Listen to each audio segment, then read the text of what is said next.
Halo teman-teman, kenalin nama aku Insyirah. Kali ini aku bakal jelasin sedikit mengenai array. Buat anak IT mungkin kata ini nggak bakal asing. Jadi, array itu adalah struktur data di dalam pemrograman yang digunakan untuk menyimpan banyak nilai dalam satu variabel. Jadi, daripada menyimpan nilai satu persatu dalam variabel yang berbeda, kita bisa menggunakan array itu untuk menyimpan banyak nilai sekaligus. Contoh nih, kamu adalah seorang guru, dan kamu memiliki daftar nilai mahasiswamu. Jika kamu menyimpan satu nilai di setiap satu kertas, itu akan memakan banyak kertas dan kamu akan kesulitan dalam mengumpulkan kertas tersebut. Sebaliknya, jika kamu membuat satu tabel yang berisikan seluruh nilai siswamu bakal lebih mudah kan? Itulah contoh dari array. Oke, di sini ada ENT nilai dalam kurung 5. Nah, nilai ini merupakan array dan 5 adalah inputan yaitu 80, 85, 90, 95, dan 100. Kita menyimpan 5 bilangan bulat di dalam array tersebut. Untuk mengakses nilai-nilai ini, kita bisa menggunakan indeks seperti nilai 0 untuk bilangan 80, nilai 1 untuk 85, dan seterusnya. Nah, untuk latihan pertama, soalnya buatlah sebuah program menggunakan array dengan panjang array yang didefinisikan berdasarkan yang diinputkan oleh user pada konsol. Oke, aku bakal jelasin dari baris yang pertama. Pagar include IOStream using namespace std. Baris pertama ini adalah mengimpor pustaka IOStream yang memungkinkan kita untuk menggunakan fungsi chain dan count untuk input dan output, dan using namespace std ini agar kita tidak perlu menuliskan std.2 sebelum chain atau count di seluruh program. Lanjut di nt main buka kurung barang kurung lalu kurung kurawal ini untuk memulai atau titik awal dari program C++ kita. Semua kode yang ada dalam main ini akan dijalankan ketika program dimulai. Lanjut ada intn. Di sini kita mendeklarasikan variabel n yang akan digunakan untuk menyimpan ukuran atau panjang dari array yang akan dimasukkan oleh pengguna. Kemudian ada count, masukkan ukuran array chain n. Pada baris ini kita meminta pengguna untuk memasukkan ukuran atau panjang array. Count akan menampilkan pesan masukkan ukuran array, dan C digunakan untuk membaca input dari pengguna dan menyimpannya ke dalam variabel n. Oke, selanjutnya ada int bintang array sambangan new intn. Kita membuat array secara dinamis berdasarkan ukuran yang dimasukkan oleh pengguna. Berarti kita mendeklarasikan pointer ke array, dan new int ini adalah untuk mengalokasikan memori untuk array dengan ukuran n yang dimasukkan oleh pengguna. Jadi, kalau misalnya pengguna yang memasukkan 5, maka akan ditampilkan 5 elemen. Selanjutnya ada count, masukkan elemen untuk array. Di sini ada looping int i sama dengan 0, i lebih kecil dari n, i plus plus. Nah, di sini elemen ke 1, i ditambah 1. Jadi di bagian ini meminta pengguna untuk memasukkan elemen-elemen dari array. Kan contohnya tadi itu diminta 5, bakal diminta 5 elemen kembali dan yang akan diisi oleh pengguna. Nah, for looping di sini digunakan untuk mengulang sebanyak n kali, yaitu panjang array yang tadi dimasukkan oleh pengguna. Setiap kali loop berjalan, pengguna diminta untuk memasukkan elemen itu satu persatu.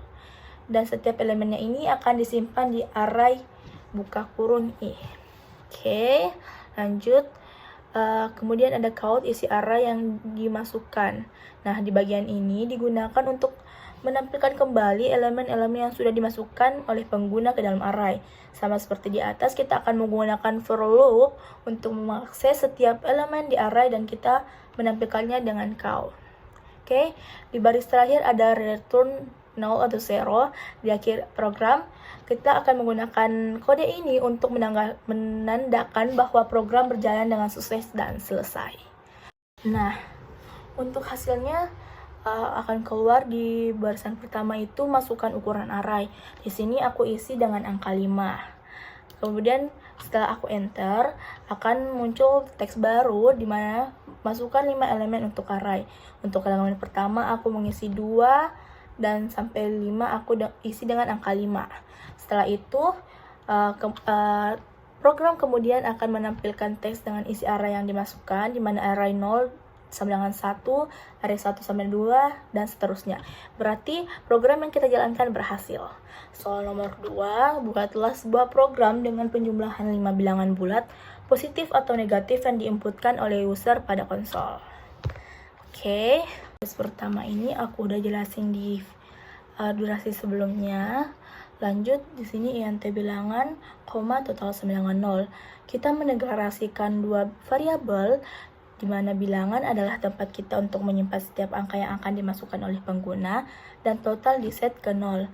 Variabel total ini nantinya akan digunakan untuk menjumlahkan semua bilangan yang dimasukkan oleh pengguna. Lanjut, count masukkan 5 bilangan bulat, titik 2, tanda seru. Kita menggunakan count untuk menampilkan pesan kepada pengguna agar mereka memasukkan 5 bilangan bulat, dan pesan ini akan muncul di layar konsol. Selanjutnya ada looping. Nah, looping ini akan berjalan sebanyak 5 kali, 1 kali untuk setiap bilangan yang akan dimasukkan oleh pengguna. Di dalam looping ini kita akan melakukan 3 hal. Count akan menampilkan bilangan ke i ini adalah meminta meminta pengguna untuk memasukkan angka satu persatu. Cnd di sini digunakan untuk mengambil angka yang dimaksudkan oleh pengguna dan menyimpannya ke dalam variabel bilangan. Kemudian total tambah bilangan bilangan titik koma, menambahkan bilangan yang dimasukkan ke dalam variabel total.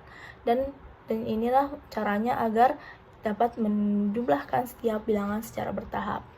Oke, lalu ada lagi count, hasil penjumlahan ke 5 bilangan. Setelah pengguna memasukkan semua 5 bilangan ini, program akan menampilkan penjumlahan dari semua bilangan yang dimasukkan. Total yang bersih dari jumlah dari bilangan tersebut. Dan return none adalah menandakan bahwa program kembali berjalan dan sukses.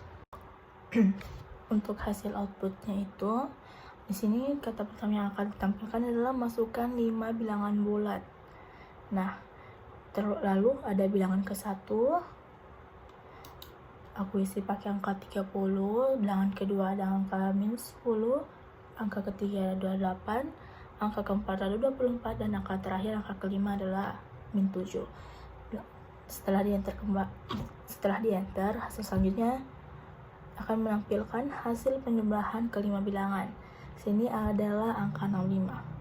Kalian boleh cek di kalkulator kalian, tapi pasti aku yakin 100% bakal benar.